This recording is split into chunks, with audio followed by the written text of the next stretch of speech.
مصطفیٰ ڈال دی قلب میں عظمت مصطفیٰ ایسے پیر طریقت پہ لاکھوں سلام مصطفیٰ جانے رحمت پہ لاکھوں سلام شمع بز میں ہدایت پہ لاکھوں سلام السلام گلشن وحدت کے پھول یہ سلام آج نانا ہو قبول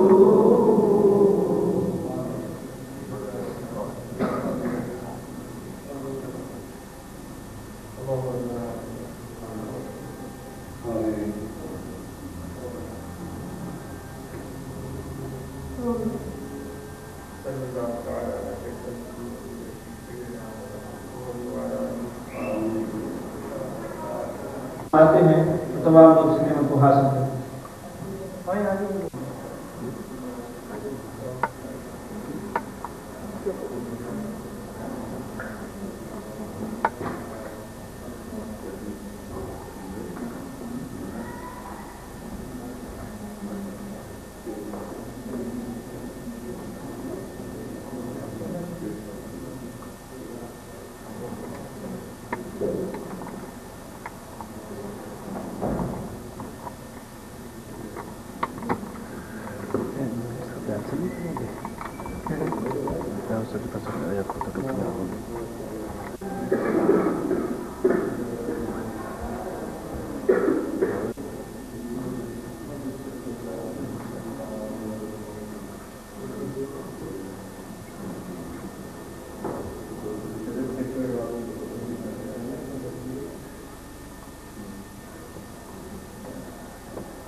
سبحان اللہ